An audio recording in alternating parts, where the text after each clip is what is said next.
So in 2022, Andrew Tate was the third most internet searched person in the United States, only behind Trump and Queen Elizabeth. Andrew Tate, and the eighth overall globally. And so this guy is massively popular, and obviously lately, if you've been following the news with them at all, I'm gonna say them because Andrew and his brother Tristan, they're in all kinds of legal troubles right now. But, I think one of the reasons that he became so popular was because a lot of young men today, they grew up hearing all the time that they are toxic for being male, that they're the problem of society, that in school, that they're treated like deformed girls, basically. And so finally you had this guy, show up on the scene on social media, and he's saying things, as it were, for young men, like standing up for young men. At least this is how it's portrayed. So a lot of young guys, they're like, finally, someone's speaking up for me. I don't always want to be called toxic and the problem of society and, just because I'm a male. And so he became massively popular. And I think that he has really diagnosed some of the problems correctly. I want to be fair here, but you're going to see that I am not a fan of his solution, his vision of masculinity, what he's actually promoting as masculinity of being male, I think is actually more harmful and certainly not right. But I want you to understand why he became so popular is because he's saying things. He's a smart guy, but I have a serious disagreement with his character. That's a big piece of being masculine, being a male, is the character piece.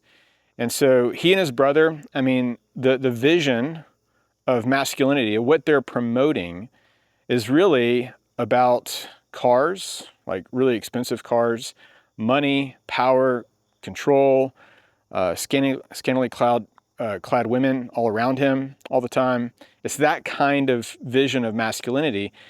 And a lot of guys, because they're told that they're the problems of society, that they're weak and all this, it's the exact opposite kind of portrayal. He's trying to present some kind of vision of masculinity that is strong and, hey, we're the leaders, we're the alphas, all of this kind of rhetoric. Really, that kind of masculinity, that version of masculinity that Andrew Tate is promoting is really self-centered. It's really self-centered. And I think that masculinity should be others-centered, others-focused. You think about like the Titanic men, women and children first. It's sacrificial. You think about even firefighters in 9/11 rushing into the towers. It's that kind of vision of masculinity that we want to promote here and provide and protect. And really, I think that those two words, provide and protect, those are kind of the key words as far as key callings of any man, whether you're a Christian or not. And it's the exact opposite of what I've seen with Andrew Tate. I don't know him. I've never met him before, but he is everywhere on social media, on the internet. And he is having a massive influence especially on a lot of young men today. What I would want to say to, especially young men, if you're watching this, is that to be a true man, to be a man of character, of really modeling true masculinity, it's being one who wants to provide for others and protect others. Yes, certainly provide for yourself and protect yourself, but you're always having a mindset toward other people. The idea that I want to provide for, again, not only myself, but also my family, my community. I want to be a protector of myself, but also my family and my community, my church, and others around me. It's having that sheepdog mentality that when I'm out and about, I'm at the gas station, I'm at the mall, or wherever I am, that I'm having a situational awareness of what's happening. Yesterday, I showed up at my church, and yesterday was not a Sunday, it was just a day of the week. I showed up at my church, and there was a work crew there, and there was a guy that was being very suspicious on the work crew. I don't know if he was on drugs or something, but anyway. And so I was armed, and I was ready just in case something happened. And so I was keeping an eye on that situation. But that's the idea, though, is wherever I am, I want to have a mindset for others and not only be thinking about how many big cars and nice fancy cars and the money and the girls and the power and all that stuff that I want to just accumulate. And that's really the vision that Andrew Tate is pushing as masculinity. As masculinity. Again, I think he's getting he's diagnosing some of the problems correctly. The problems of why young men, especially, are really moving a whole nother direction today. In fact, even there's a report that came out from, I think it was some university up in Michigan, maybe the University of Michigan, that published a report of high school seniors, that among high school seniors today, that the vast majority of high school senior guys have moved way more conservative, while high school senior girls have moved more liberal.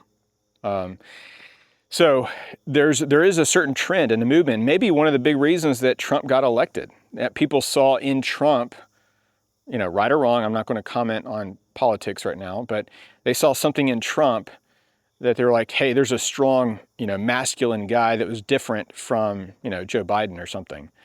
And young men flocked to that because they're like, finally, someone's going to speak up for us. So again, but the vision that I'm seeing from Andrew Tate, again, they're dealing with all kinds of legal problems right now. But the vision that I'm seeing from him, that vision of masculinity, is so self-centered. It's just hubris. It's pride. But what we're trying to promote here on this channel is a vision of masculinity that really anchors itself in being those callings of being a provider and a protector. And so, guys, I want to hear your thoughts on this, because this is massive. This is a big deal because it's a massive popularity. And, he's not the only one. I mean, there's other guys out there that are kind of portraying this sort of masculinity as well that I think is more harmful and is certainly not the kind of masculinity that we want to see in our society. I'm all for, guys being strong, being leaders, all that, and even being successful. Like, I'm for that, 100%. But to have this vision that is just really about you being so powerful and surrounding yourself with, loose women and all this kind of stuff, that's just not the vision of masculinity that we need to promote. So, but I want to hear your thoughts on this. Please drop your comments down below. And maybe some of you have not even heard of Andrew Tate before. That's okay. Actually, if you haven't, good for you. So anyway, I want to hear your thoughts on this. If you've noticed this with Andrew Tate or his brother Tristan, or if this is something brand new to you. But I did put all this into a book that just came out, Provide and Protect, a guide for men in a world of weakness, wokeness, and compromise. I'll drop a link for that down below. But guys, thanks so much for your support for us, for our family, and we'll see you on the next video.